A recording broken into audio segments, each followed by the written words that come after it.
How do I know if that's within the imaginary circumstances or not? Say you keep trying and trying, and you're very, very frustrated as a student.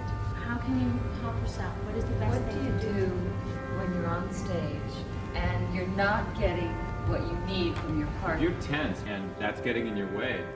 How do you get rid of that? What happens when something happens inside and you get self-conscious? There's a tendency to attack oneself, saying, well, I'm not good, why isn't this happening?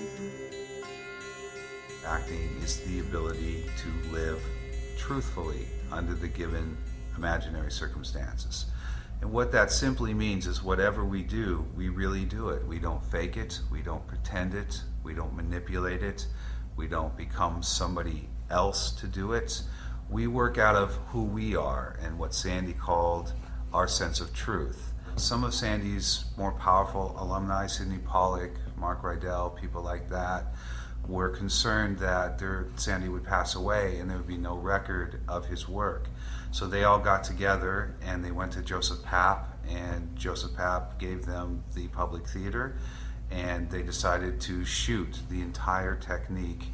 I believe it was done in 5 or 6 months, and they did 2 sessions a day, a morning session and an afternoon session. And Sidney shot all the footage. The technique has always been known up until today as theater's best kept secret. You had to know who Sandy was to find him. He was not a self-promoter. He taught all the way up until about 2 weeks before he died. He was 92.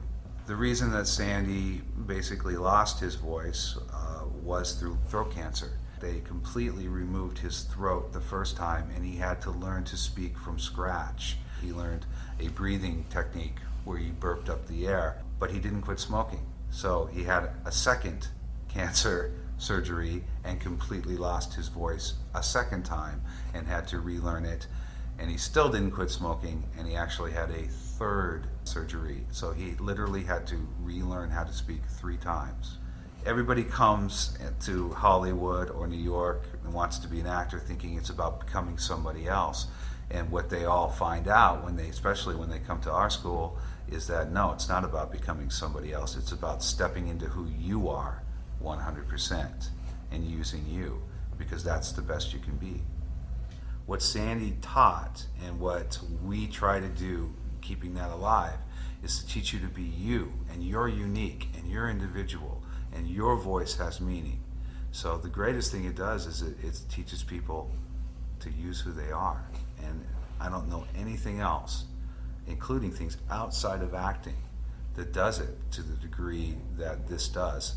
And that's why people will tell you, the ones that stick it out, they'll say this technique is not only a technique in learning how to act, but it's a technique in learning how to live life. And it changes people's lives. Now when I get wet, I get flushed. Hands me, tastefully. Does anyone has difficult with his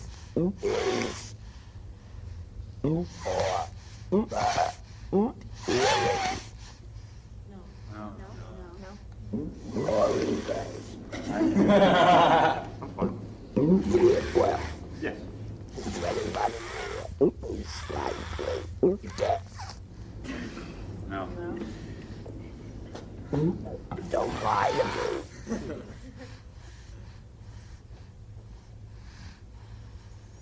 Okay. I believe you. You all can hear. Now I ask another question. Do you think that you can repeat what you hear? Yes. Yes. Who can't?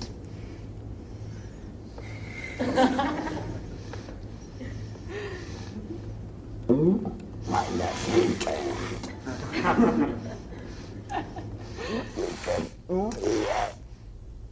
And you can repeat what you hear.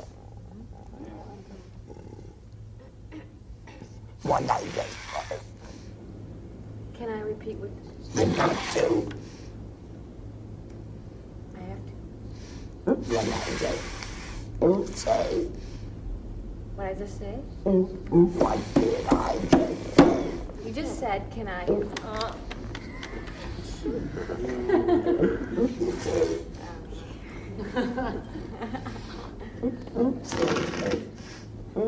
did I just say? What did I just say? What did I just say? What did I just say? That's right. Don't you hear? Can she hear? Can't you repeat? Can she repeat? Can't you? Can she? I'm asking you. You're asking me.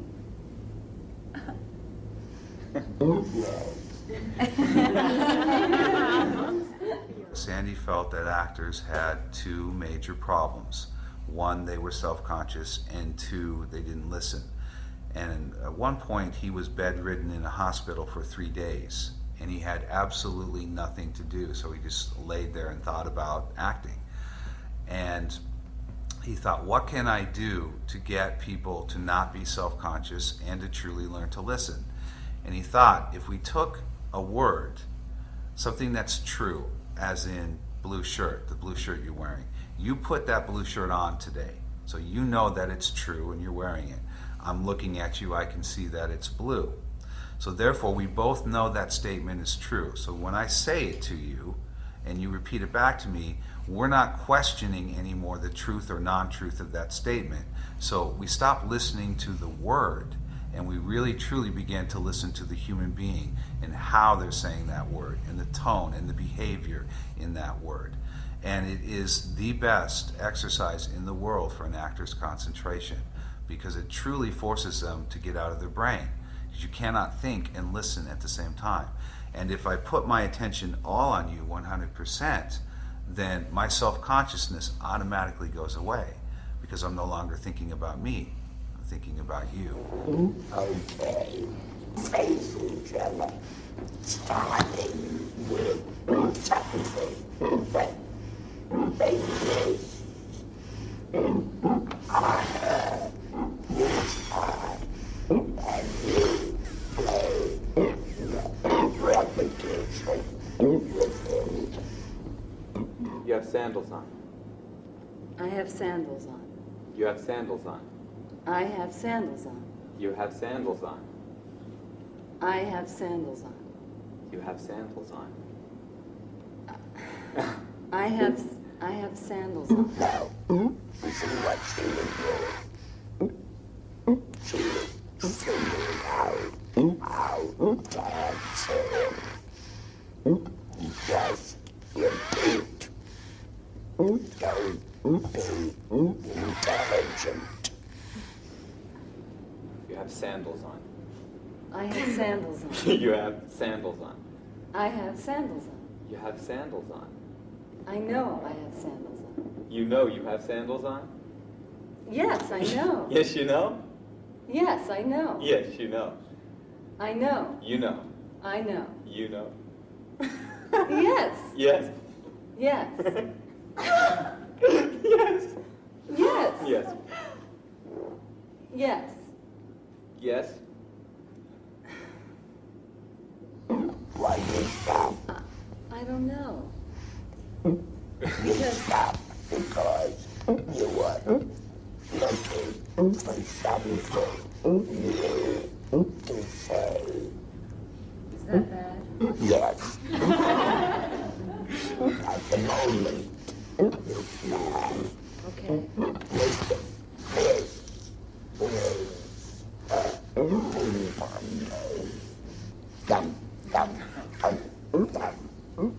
how much is there? Not much.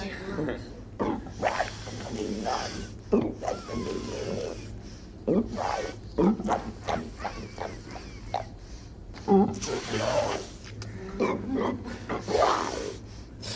Don't hit back. She missed the ball. It's really about giving up control.